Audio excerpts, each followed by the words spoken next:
Well, thank you for the introduction and for the invitation to share my work today. It's awesome to be part of such an international conference, and especially one that the organizers have made free and open to us all. So I think they deserve a little round of applause here. I know you can't, most of you anyway, can't unmute yourselves, but let's give maybe a silent round of applause for that, because I know it's no easy feat and a lot of hard work.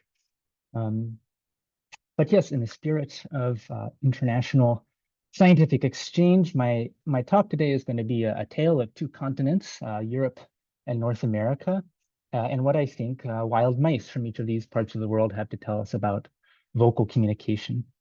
So I'm going to tell you two short stories. The first is going to be focused on the ecology of vocal behaviors in wild European house mice. This is a collaboration with Anna Lindholm at the University of Zurich and was published a few months ago.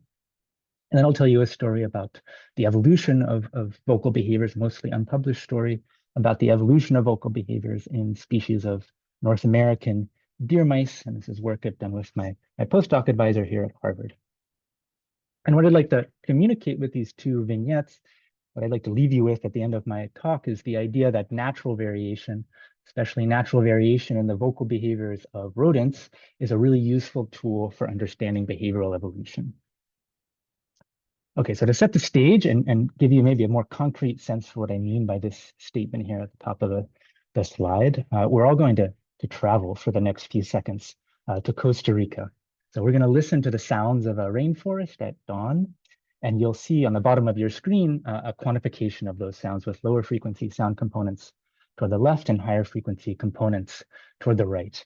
So everyone just take a deep breath, sit back, and we'll listen together.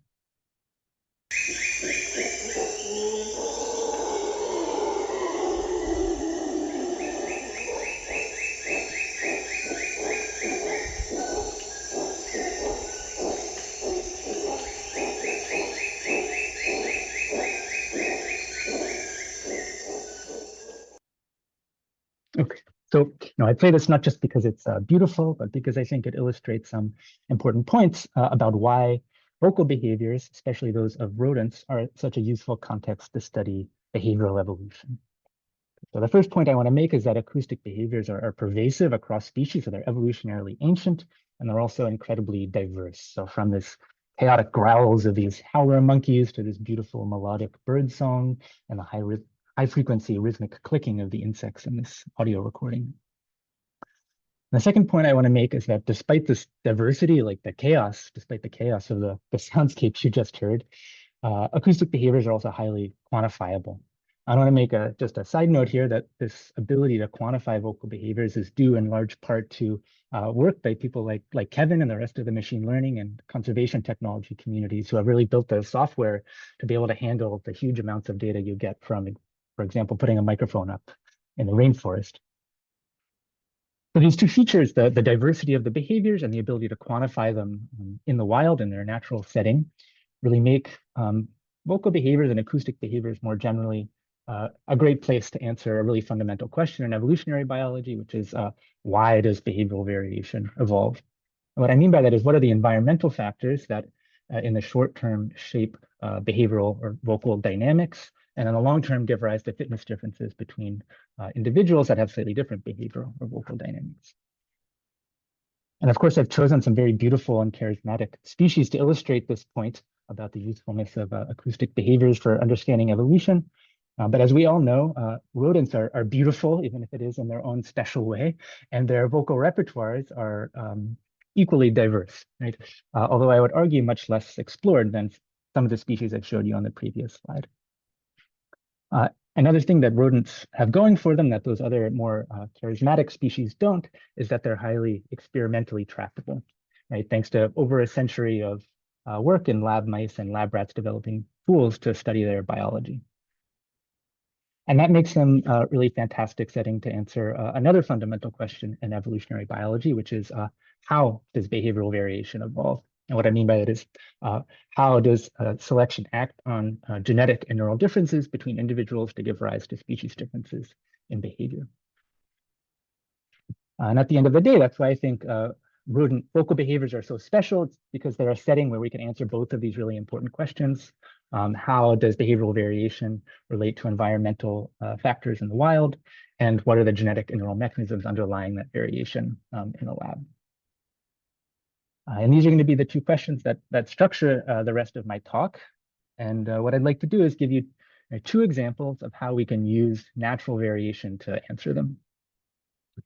So first, I'll tell you about how we can use natural variation in time following a single population of a single species, the European house mouse, to identify environmental factors that shape vocal dynamics in the wild.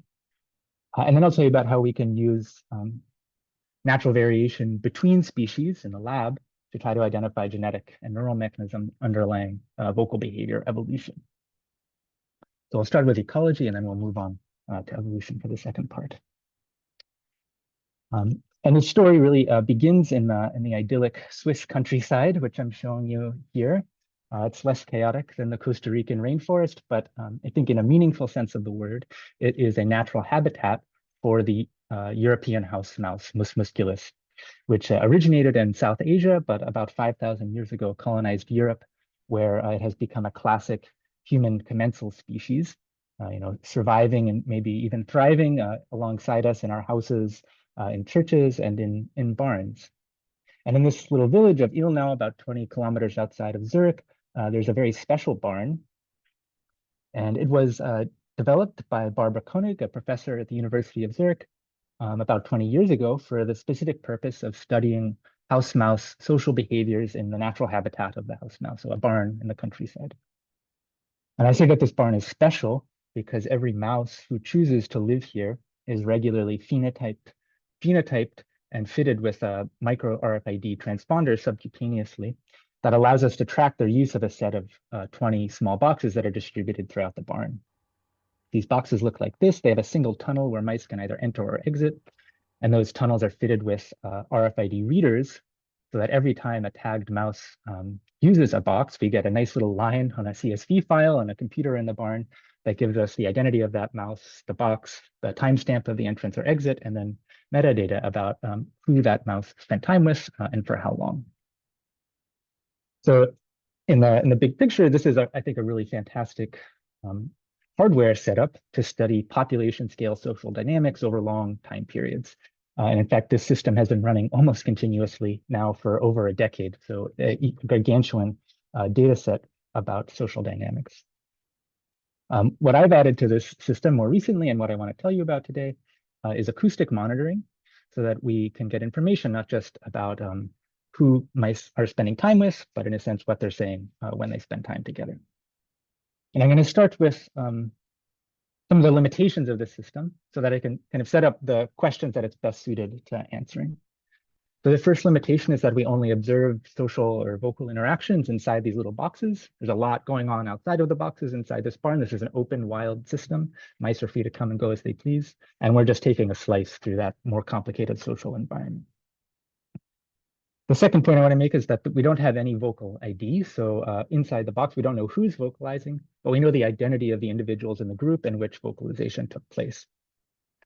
And finally, well, we don't have video, at least for now. So I'm not going to be talking about like fine scale postural dynamics during vocalization, but rather focus on what I think is really the strength of this system, which is the ability to monitor over long time scales, over ecologically meaningful time scales, the relationship between group social dynamics and vocal behaviors.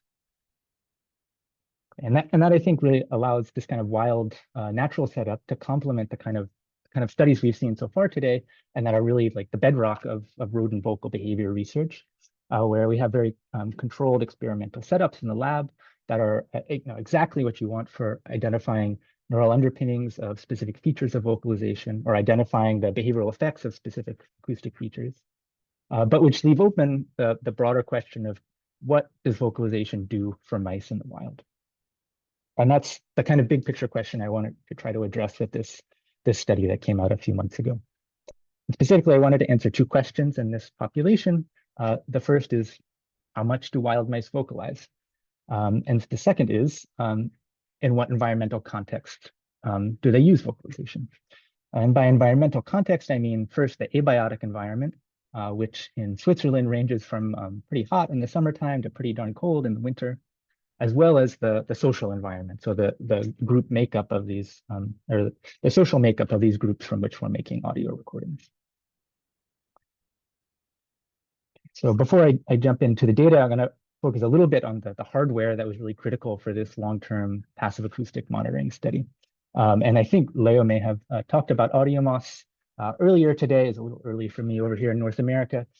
So I'll just briefly highlight them just in case. These are relatively inexpensive passive acoustic monitoring devices that you can put out in the wild and record for long periods of time.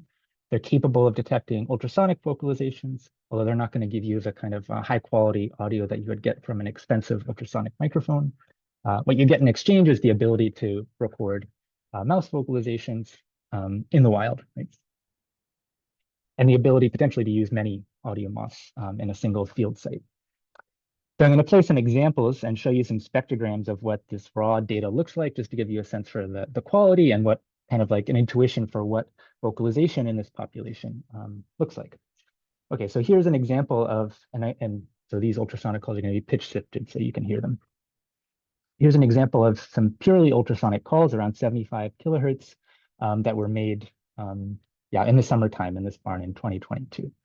I think there's maybe some rain in the background that we can hear.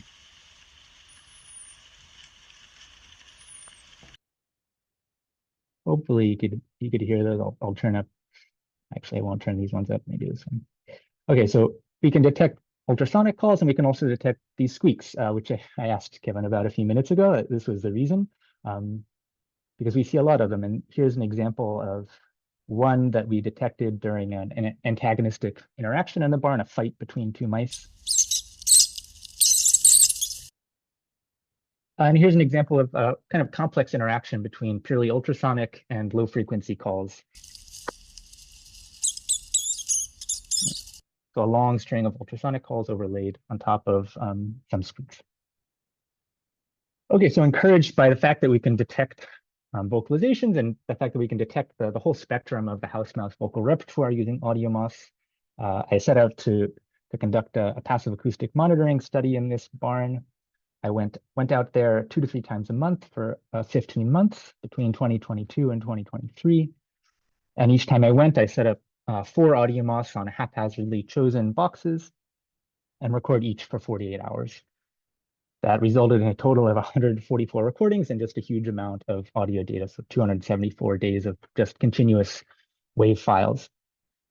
So that meant that machine learning was really critical for us to identify vocalizations and compare them across context.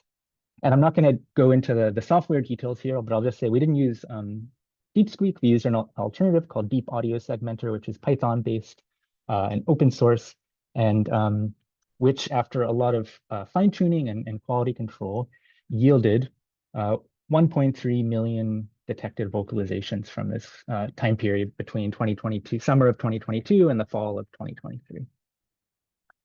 And I'm going to show you like a UMAP embedding here of a sample of those vocalizations. Each dot is a single detection, and the color of the dot corresponds to the label that our classifier gave to it, either low frequency squeak or ultrasonic call.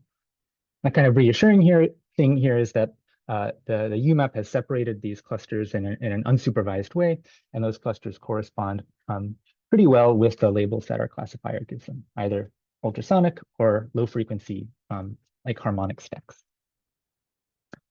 So the second thing I'll point out here is that there are a lot more squeaks than USVs, which I think is interesting, but I want to put a little bit of a grain of salt on it because we know that our AudioMOS are less sensitive at higher frequencies than at lower. So we're probably biased toward detecting low frequency calls. So I'm not at all going to make the claim here that wild mice squeak 10 times more than they make USVs. But I will say that these low frequency calls seem to be an important part of the vocal repertoire of the wild house mouse. Okay, so the first question that I posed was, how much do wild mice vocalize? We can get like an average sense of that from these detections. This boils down to about 3 vocalizations a minute from an average box. That being said, there was by no means 3 vocalizations every minute from every box. There was an enormous amount of variance, as you might expect from a wild open system like this one, from boxes where there was almost no vocalization to boxes where we had like upwards of 250 vocalizations a minute. So we were interested in what are the sources of that variation. And the first thing that I did was just to look like how are these detections distributed across the recorded minutes in our data set. And it turned out that they were distributed very asymmetrically. So almost all of them occurred in a very small portion, about a fifth of the recorded audio that we had. And that small portion corresponded almost perfectly to the seasons in which we recorded audio. So the vast majority of vocalizations we detected took place in the spring and summer, which I'm showing you here for squeaks. On the x-axis is season, and the y-axis is the percent of minutes that we recorded in that season that had at least one squeak. And on the left here, just for reference, the average daily temperature at the barn during those times of year. Just to illustrate that, yeah, it gets pretty cold in the winter in Switzerland. So this seasonality was true for squeaks, but also for purely ultrasonic vocalizations, USVs, although the seasonality was a little less prominent, probably because we're a little bit less able to detect USVs compared to squeaks. But what we learned, the take-home message here, is that mouse vocalization in the wild is seasonal. So they spend about 3 to 4 times more vocalized time, 3 to 4 times more time vocalizing in the summer than in the winter. And obviously we were interested in what are the causes of this seasonality. And one simple explanation is that is what I just mentioned, that it gets really cold in Switzerland in the wintertime, and maybe mice are just dying or leaving the barn and not using these boxes. So we're not recording vocalizations because there's not many mice there at all. We can test that hypothesis using the RFID data from this system, because we actually know how many mice are in each box during each recording. And that's what I'm showing you here. The x-axis is seasons again, and the y-axis is the average weekly occupancy of these boxes in each of those seasons. And what this showed is that actually not only is it not the case that mice are using boxes less in the wintertime, winter is actually the time of year where they use the boxes the most. So that leads to a kind of interesting trend that the times of year where we see the least vocalization is the time of year where these social groups are the largest. And the time of year where we see the most vocalization is the time of year where they're the smallest. Okay, so we can say that this seasonality is at the very least not caused by a decrease in group size, or at least not trivially caused by a decrease in group size in winter. So what is it caused by? I think one answer to that question comes from looking at the data a little more high resolution. So here's exactly the same data I just showed you, except now I've pooled squeaks and USVs, and instead of looking at box plots, I'm showing you a time series of every single time I went out to the barn, the date here, and year beneath.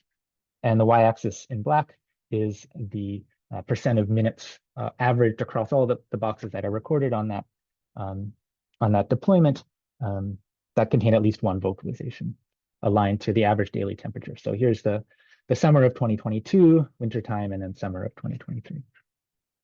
Okay, so what this shows is that it's not just the case that there's more vocalization in summer, because in fact in the summer, spring and summer, I should say, there are 2 peaks of vocalization. And that was very intriguing because there's a lot of work going on in this barn separate from the bioacoustics project. And part of that is looking at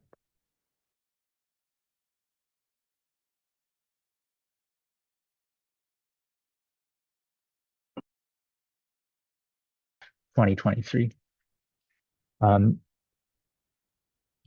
And in fact, if we look just within a season and ask, does the presence of pups explain variation in and how much vocalization we detect?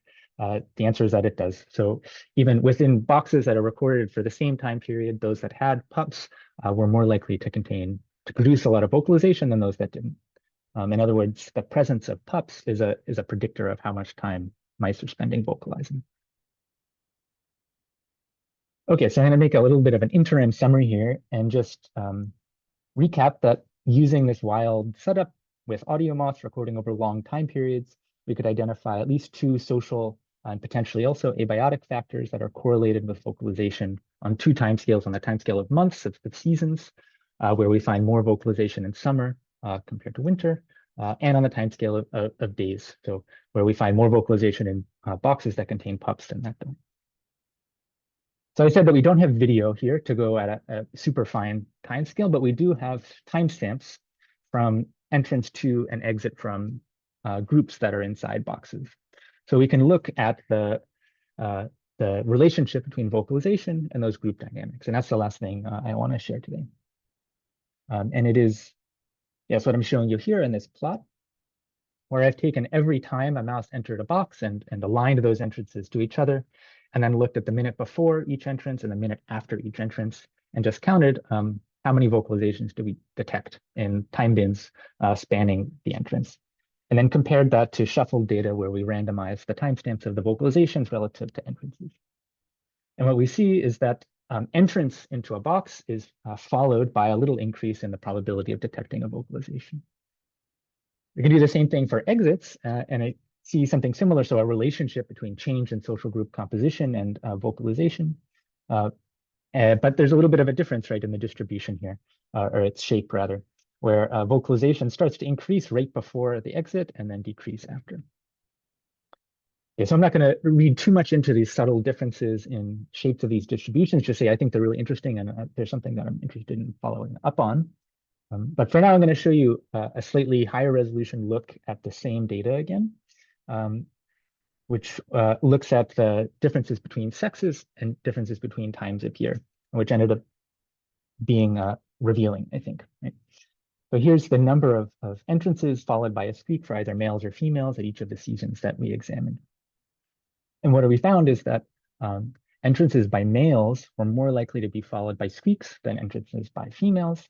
And that was only true actually in the springtime at the start of the reproductive season, at the start of the when groups are starting to have pups. And this is something that we did not observe for purely ultrasonic vocalizations. So I think this might be starting to get at some functional specialization of these two vocalization types, perhaps. And I'm going to speculate here, males are using squeaks to fight or establish territories before the start of the reproductive season. Okay. So I'm going to summarize the first part of my talk here and tell you that by looking at natural variation over time in a wild population, we were able to show that vocal communication is seasonal in wild mice, that pups are an important context in which vocal signaling happens in the wild, and that vocalization is correlated with rapid social dynamics on the timescale of seconds. So in the big picture, I think in terms of like answering this big question at the top, we found that pup presence and time of year seem to interact to shape vocal dynamics in wild house mouse populations. And what we want to do now is really disentangle these two things, the social versus the abiotic environment. And we're doing that with playback experiments using ultrasonic speakers that we're building onto these boxes with audio and video so that we can align vocalizations like that squeak, hopefully, that you just heard, and behavioral events like that chase, that mouse running into the box. And then we want to incorporate that in a more kind of rigorous way than I've done here with in-season effects of temperature and weather using data that we can collect from the site of the barn. Okay, but that's the future for now. I want to just highlight, how this system was useful as a way to use natural variation to understand behavioral evolution. Okay, so we looked at a single population in a natural environment where the mice living there were able to express the full spectrum of their social behaviors. And we could capture an aspect of those social behaviors using this kind of computational ecology and ecoacoustics toolkit. For the rest of my talk, I'm going to shift now to kind of a complementary set of strengths, where instead of looking within a single population of a single species, I'm going to be comparing in the wild, I'm going to be comparing between species in a lab environment in a single social context that we can reasonably compare across those species using primarily like a behavioral neuroscience and a neurogenetics toolkit. And I think those features are very useful for answering this question of what are the proximate genetic and neural mechanisms underlying natural variation in vocal behavior. And of course, I'm going to use the beautiful North American deer mice here to do this. So I'm going to start by introducing you to this system, to the specific behavioral context that we focus on. And then I'm going to share some unpublished data about potential genetic and neural underpinnings of species differences in that social context. Okay, so deer mice, in the genus Paramyscus here, they're about 25 million years diverged from Mus musculus. That's about as far diverged as humans are from macaques, to put that in kind of evolutionary context. And they're remarkable because over relatively recent evolutionary timescales, they've evolved large differences with each other, both in their morphologies and in their behaviors. And I'm showing you here the distribution of all the different deer mouse species in North America recorded a few decades ago. In particular, they've evolved differences with one another in their vocal behaviors. In the particular social context, the vocal behavior that I'm going to focus on right now is the neonatal isolation call, which many of you are probably familiar with. This is a vocalization that rodent pups use to elicit the attention of their parents when they become separated from the nest. In the wild, it's presumably really important for survival because these pups are altricial. They totally depend on their parents for survival. Okay, I'm going to focus on two species in particular in a few slides. So I want to introduce you to them. They're Peromyscus maniculatus and Peromyscus polynotus. And I'm going to play you now some examples of isolation calls from these two species to give you an intuition for how they differ from one another and how they differ from what you'd may be more familiar with in lab mice. Okay, so these are iPhone movies I took in the lab. There's no fancy ultrasonics going on here.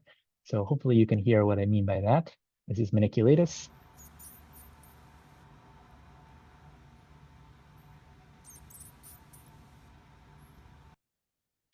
And this is polynotus. Might be a little bit quieter, so listen carefully, I suppose.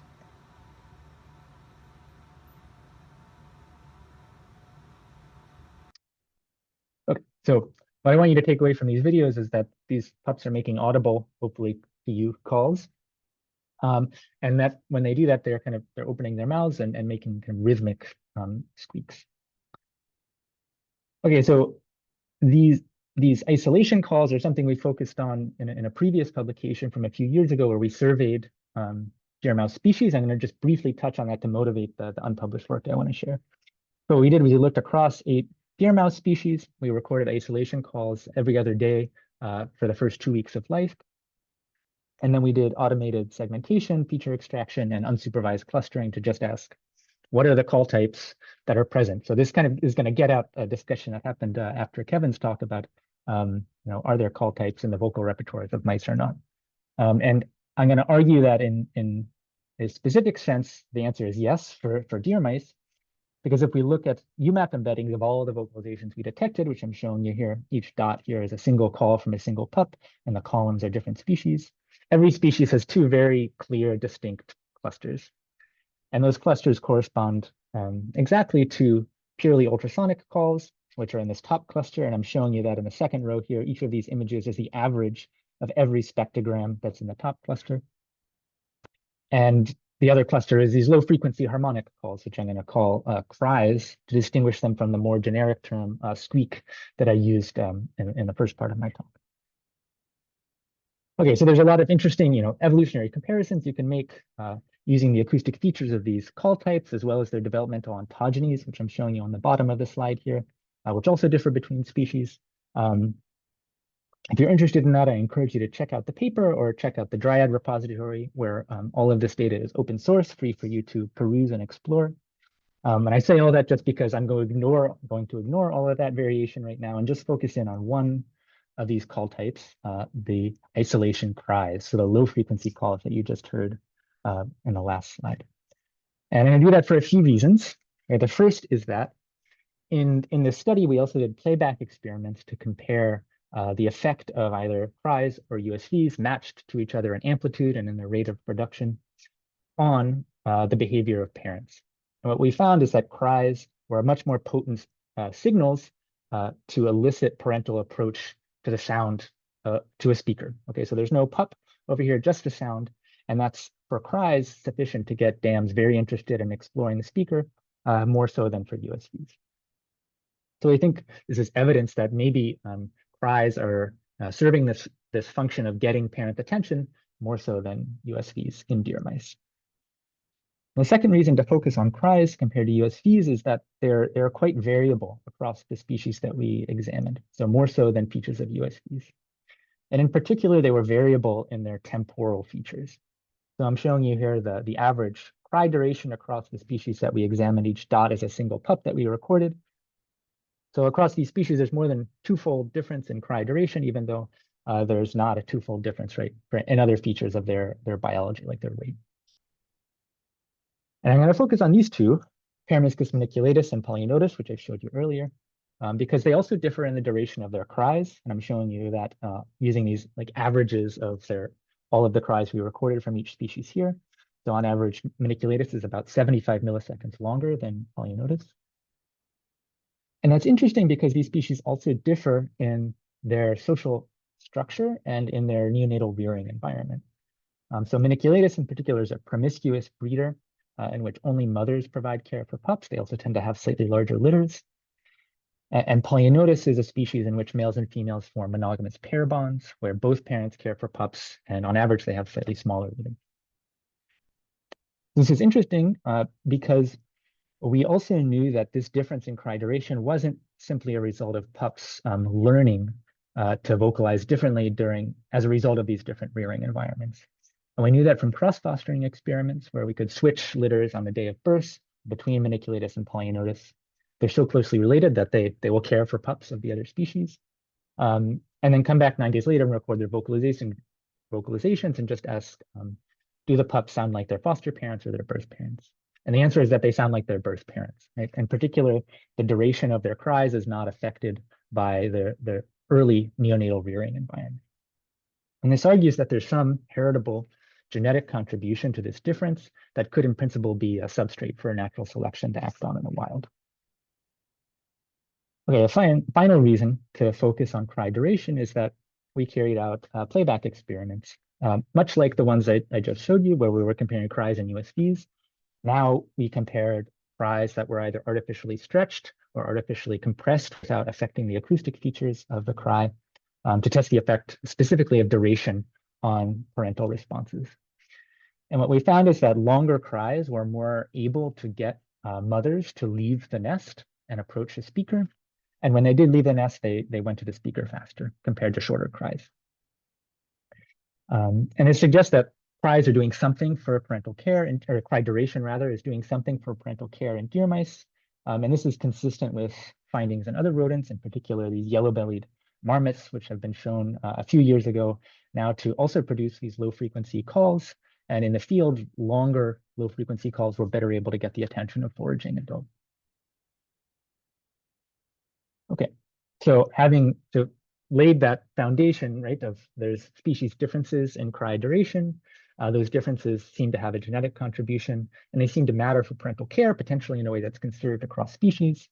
We wanted to really dig in and ask, what is the genetic and neural basis of this species difference between maniculatus and polynotus and the duration of their cries? And I'm going to lay out kind of our approach to doing that in the last few slides here. So first, I'm going to use interspecies mapping to identify genetic associations with cry duration, and specifically with this particular species difference in cry duration. And then I'm going to try to use those genetic associations to make hypotheses about relevant underlying biological mechanisms. I'm going to share a particular favorite candidate brain region of mine that I think is contributing to this difference in the duration of cries. And then I'll share one experiment to test that hypothesis, to test the contribution of that brain region to this behavior. Okay, so interspecies mapping. What do we mean by that? So I mentioned that maniculatus and polynotus they're so closely related that we can do cross-fostering. They're also so closely related that actually we can literally cross them in the lab and produce fertile progeny, even though these two species would never interbreed in the wild. So that means we can take maniculatus females here in blue and cross them to polynotus males. Each of these two bars here represents their diploid genomes.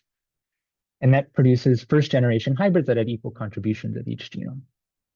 We can cross those first-generation hybrids to each other to generate second-generation hybrids.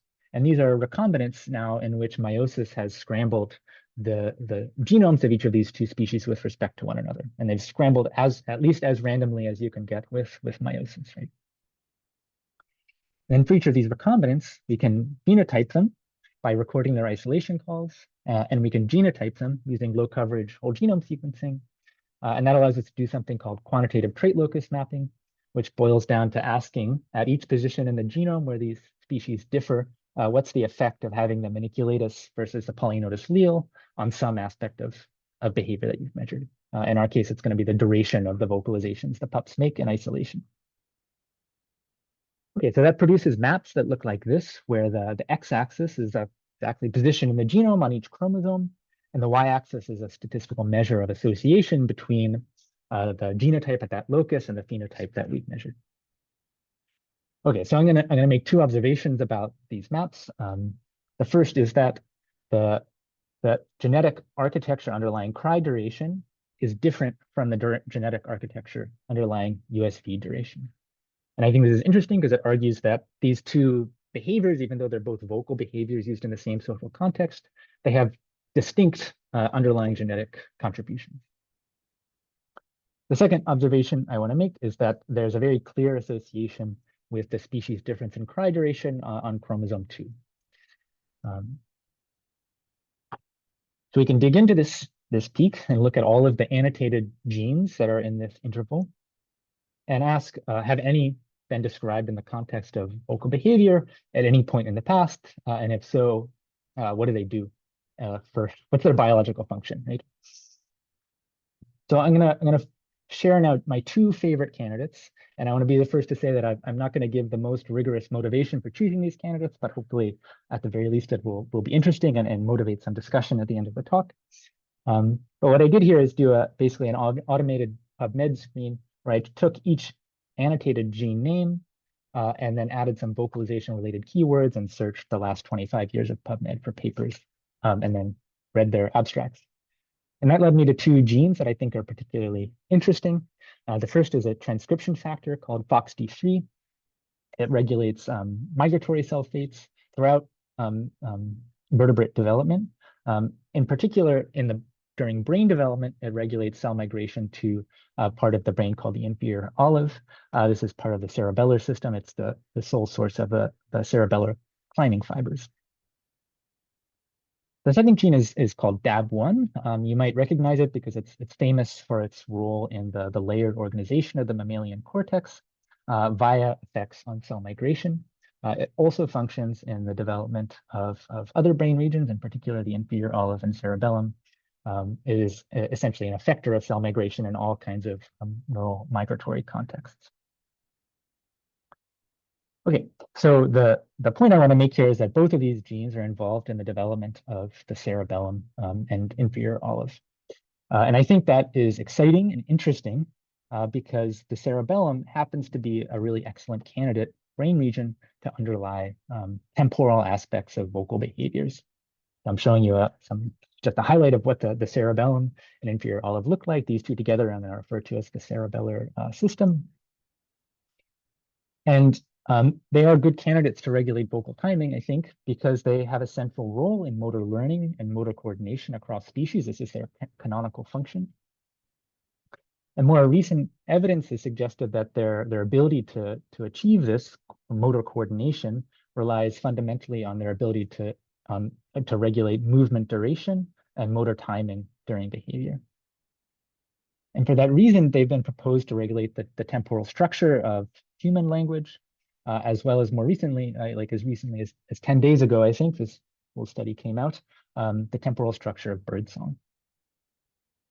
Okay, so the cerebellum is in principle a good brain region to be regulating the timing of vocalizations. I have some genes in my peak that regulate the development of these brain regions.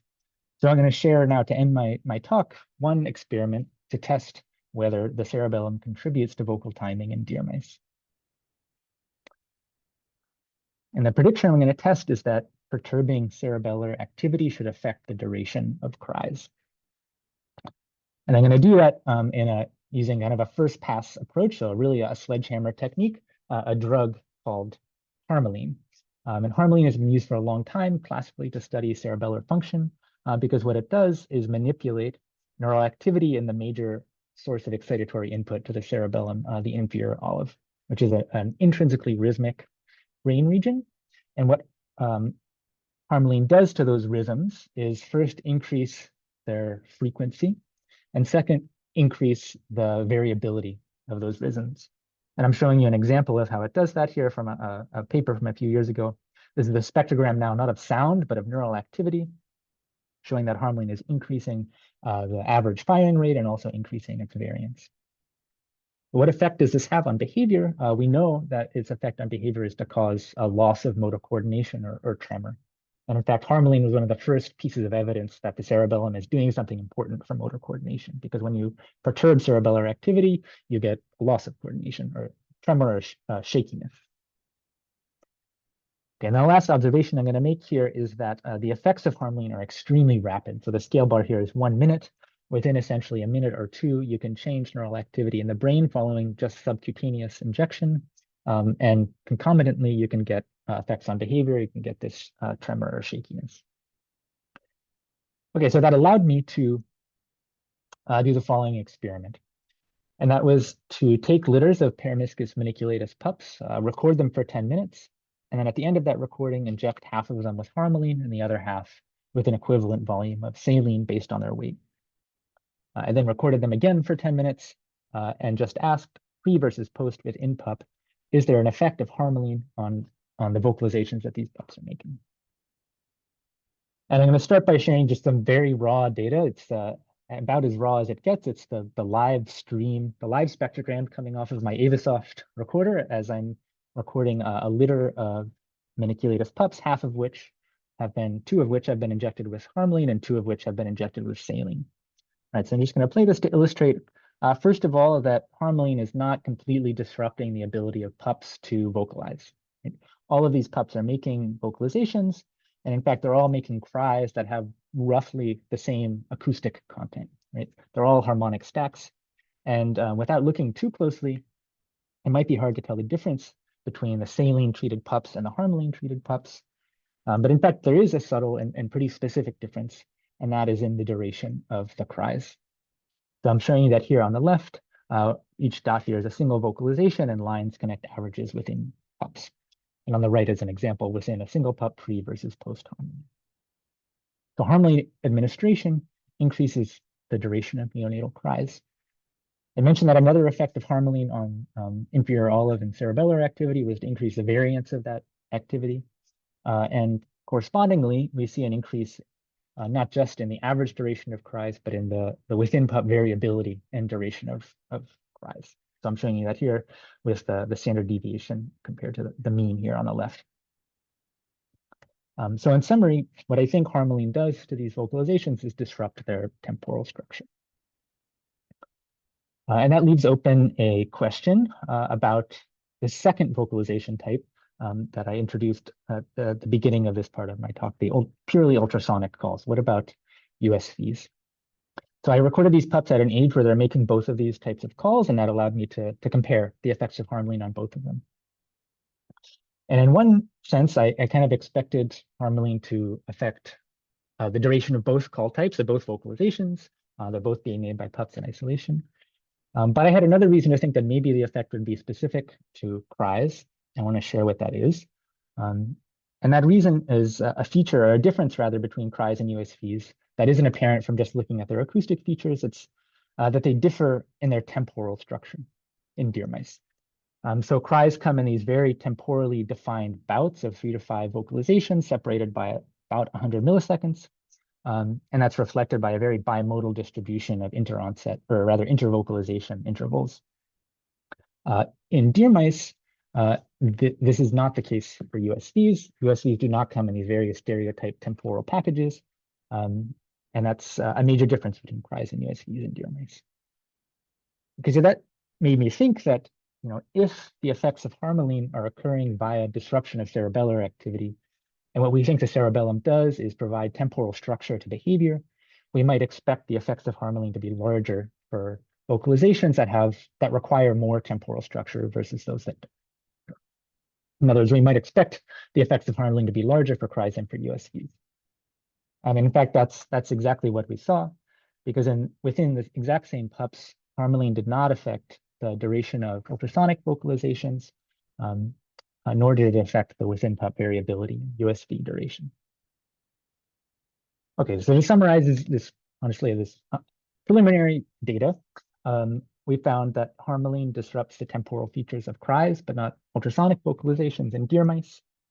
I think that the way that it disrupted those cries is consistent with the effects of harmaline being via the cerebellum and inferior olive. And I think this makes the cerebellum a really promising site to continue examining as a locus for the evolution of vocal timing.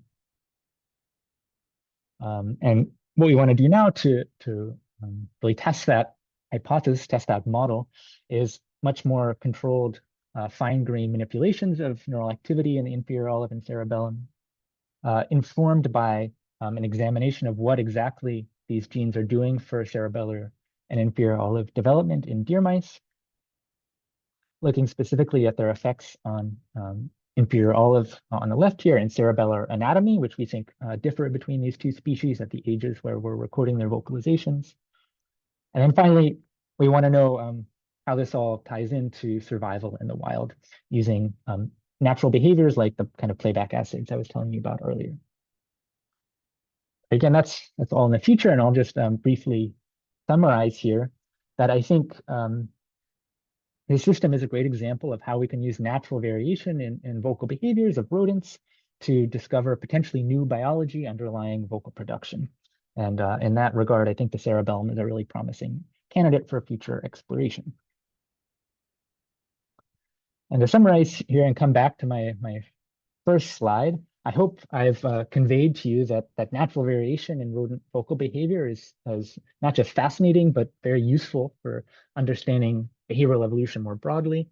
And I hope I've communicated that we can study that variation in the lab and in the wild, and that those two approaches can be very complementary.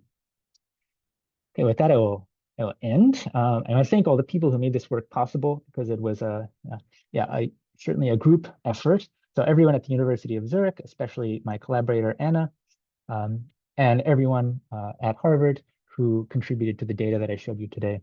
Special shout out to my advisor, Hopi.